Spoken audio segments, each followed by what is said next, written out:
Well,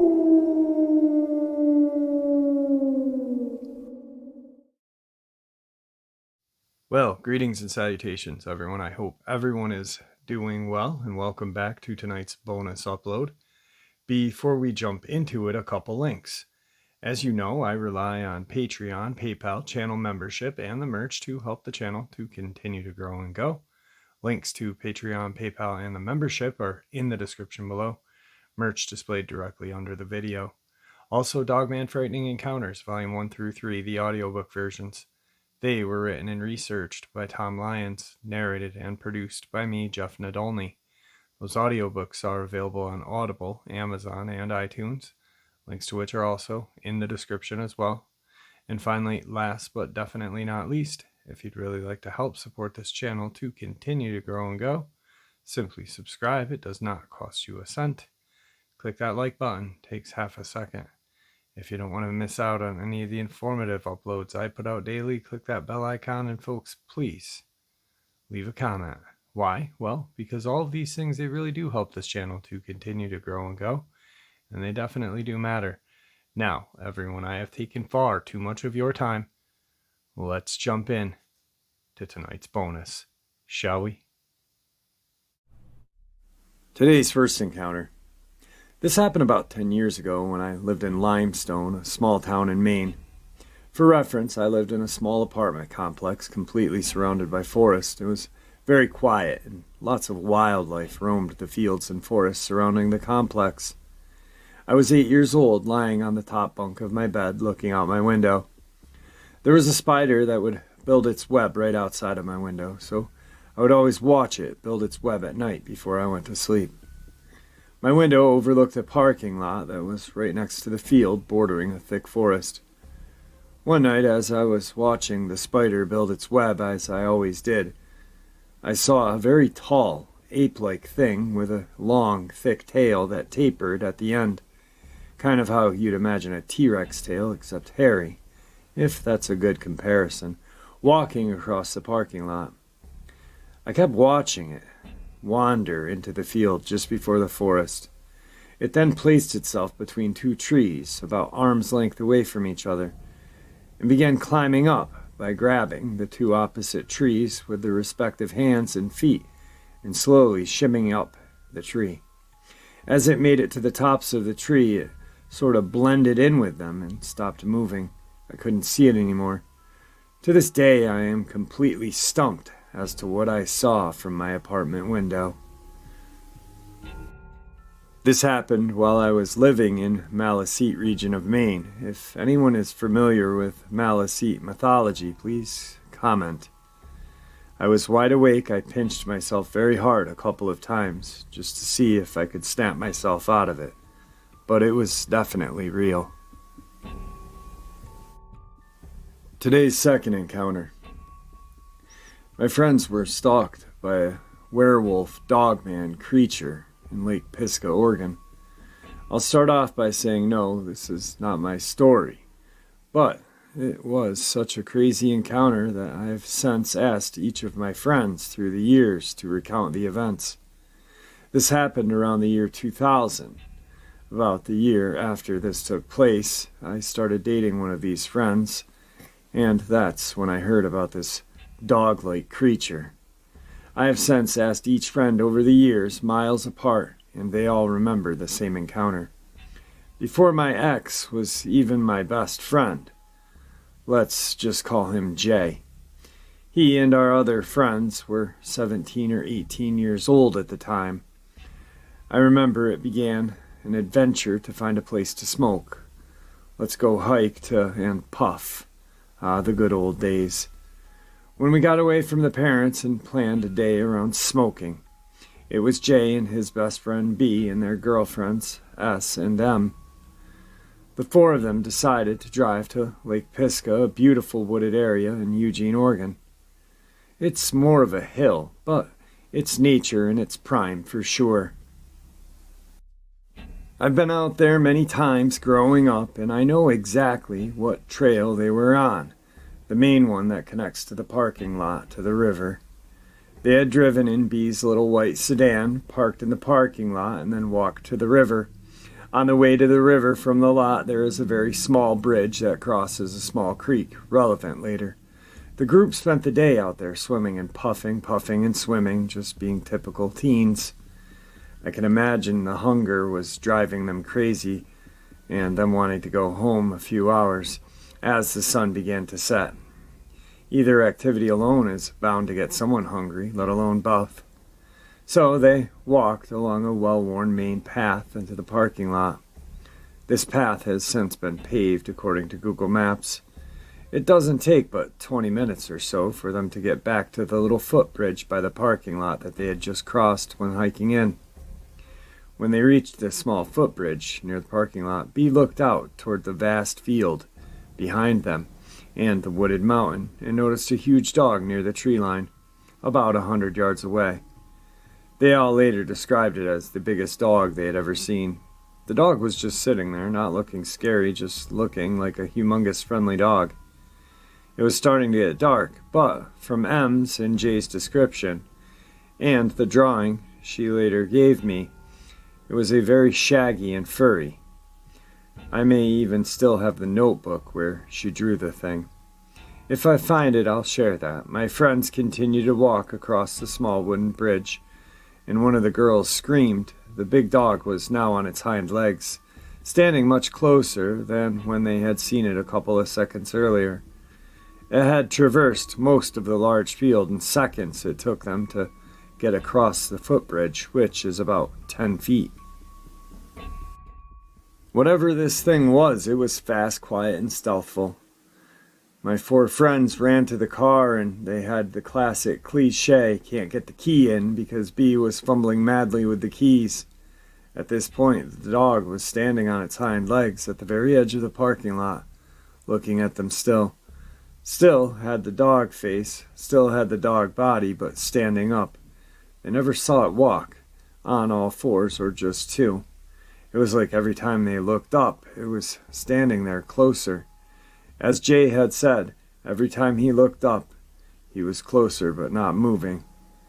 All of them recounted how surreal it was to see the dog standing on its hind legs. I don't know if it ran for a few ticks and then stood up again at intervals in the field, but that's the way they describe it. Many times I've asked them, are you sure it wasn't a bear? No, it definitely was a dog standing on its hind legs. A big dog that was stalking them. Also, this is in Lane County, Oregon, in the year 2000. There are few, if any, bears out there. It would be odd, but then again, I wasn't there. The kids got into the car and sped off, leaving Pisca Dog to its own business. I've never had a reason to doubt any of their stories. In fact, S doesn't like to talk about the incident at all, because it's still too creepy for her to recall. Today's third encounter. This encounter is a very personal one and a very long one, so I appreciate your time hearing it. Just to be clear, the story you are going to hear is 100% real. It happened to me, and I remember it like it was yesterday, but it was actually 25 years ago. I was born July 14th, 1958, so at the time of this, I was 33, because it happened on August 28th. My dad would always take me and my brother Jeremiah hunting, so that custom stayed with me forever. That day, August 28th, 1991, I was hunting in Jackson Demonstration State Forest in Montecito County, California, with my brother Jeremiah. It was a little bit difficult to pattern the deer because of the water. The area is extremely thick with lots of young growth. 2 hours had passed and we only had 4 rabbits in our hunt. So we started to think about getting out of there, but we stayed for 1 more hour, just to make it worth our while. When we finally agreed that it was time to go, we heard something coming from behind us. It was a loud scream, and not a human scream, an animal scream. But it wasn't any animal we've ever heard before, so we decided to go back and look for the source of those screams. As we approached the site, we noticed that there was nothing there. We started to search the area, but as we were doing that, I felt the presence of someone, and I instantly felt observed. I turned around looking for someone or something, and I found something in the distance, hiding behind some trees. I didn't call my brother, as I felt it was nothing important. But when I almost reached the trees, I saw a heavy, hairy arm running across. I grabbed my rifle and followed the footprints left behind by the hairy man. After some 3 minutes of following, I finally caught up to the thing that left those enormous footprints. He was like 30 feet away from me. I hid as best as I could, and he didn't see me, but he certainly heard me because he looked around and started making some weird noises, as if he was trying to communicate. I wasn't sure if I should step away from my hiding spot and make contact with this beast, but I finally decided to do.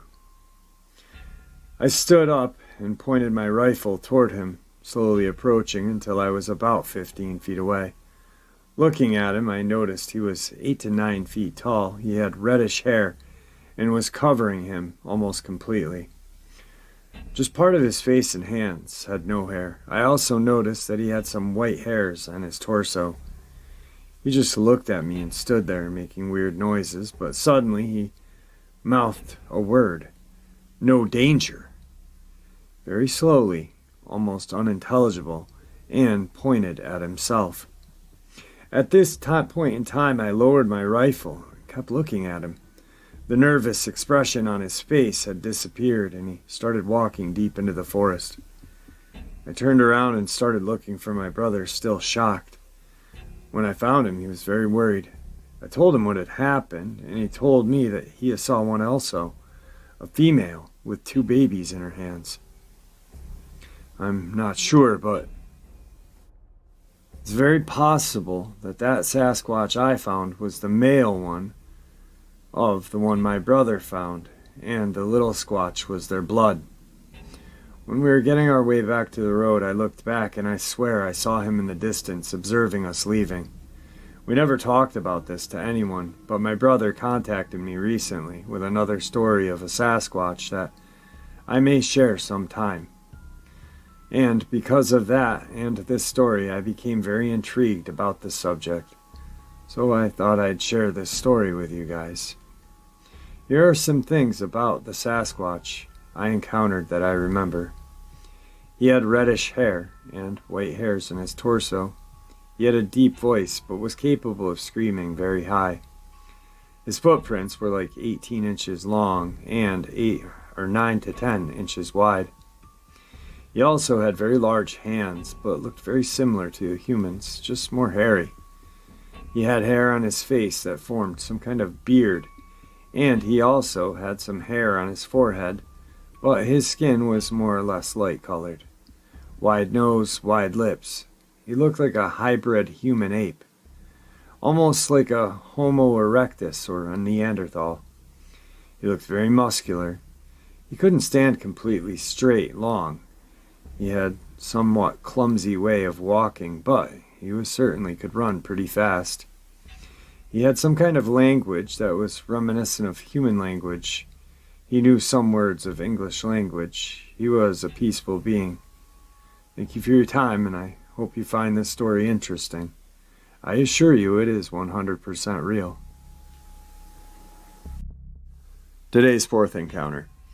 Last year I was living in a small mountain town in central southern Colorado in the Rio Grande National Forest. Super small town. Ute natives were tragically killed in the whole area of town. I don't usually get creepy vibes when I'm there, but it's definitely weird in many ways. I'm in my car at 2 in the morning with a friend. We had parked outside of our house looking down the road with only the street light across the street lighting up the area. From 15 yards in front of us, we see this large animal emerge from the darkness and catch the light. We started asking each other what it was and why it was so big. It was like the size of a small horse or a big deer. It was walking towards us and stands 1 yard away from my door. We're frozen, unable to move while we stare at it so close to us. And I say, "Is that a wolf?" It's all I could think it could be. Tall, completely silver, looking like a wolf from the movies. As it stands so close to us, it looks up to the sky to the left and then to the right. Then it runs away towards the large cliffs at the back of the town, where the abandoned mines are, and at the large forest that begins there. We were stunned, stayed frozen in silence for minutes, until we started laughing. Eventually calmed down and went inside, still confused. After that, I told some coworkers how cool it was that we saw a wolf. They all said, "That's impossible. No wolves have lived here for decades." So I researched, and they're right. No wolves have been here for like 40 years. And it would be a miracle if I had seen one, especially a gray wolf. As I look more at pictures of wolves, my memory becomes clear. What I saw was too tall and too silver to be a gray wolf. My friend and I have not forgotten one detail of this theory or story. I am sure it was not a dog. If it was, it's the biggest dog in existence. I remember the world washing away as I stared at this shining fur. It was the most majestic animal I've ever seen. There were chills covering my body, and I could barely breathe. Today's final encounter.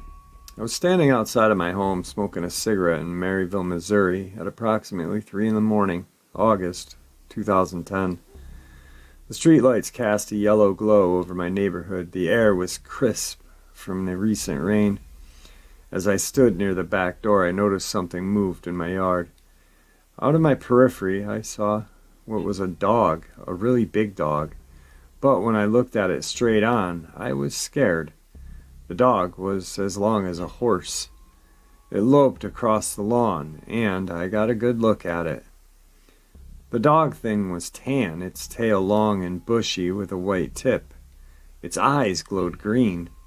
It stopped next to the neighbor's fence, staring at me the entire time with those green glowing eyes. It stared at me until I finished my cigarette and went inside. About 5 minutes, just long enough to smoke a cigarette. I was a little freaked out. The dog slunk off between two houses when I went in.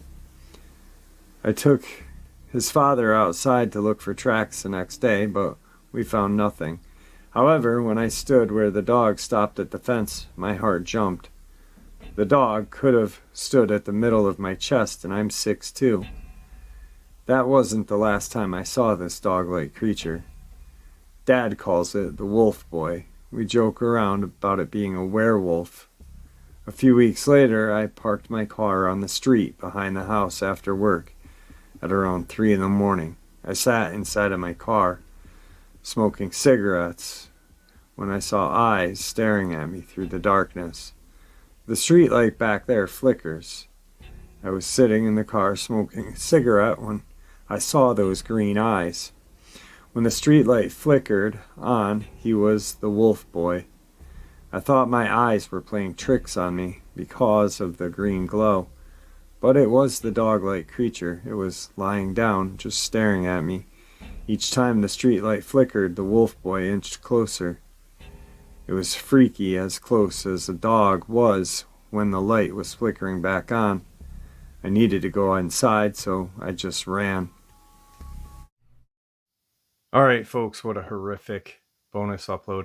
I hope you enjoyed it as much as I enjoyed sharing it with you. Guys, thank you for supporting the channel. Your support is honestly what makes this channel so special, and what continues to make it grow and go. Thank you once again, and it is appreciated. I cannot express the gratitude. With that being said, please stay safe, happy, healthy, and ever vigilant, keeping an eye on our children, the most precious gift we have, our pets, our family, and friends. These creatures are real. They are out there. Share a little bit of information with those that you love and care about, and that may save their life someday. With that being said, God bless you all. If you wonder what I said care about, the old mascot decided to bite my back of my leg to let me know that he was in the studio. All right, guys, have a great night. Thank you.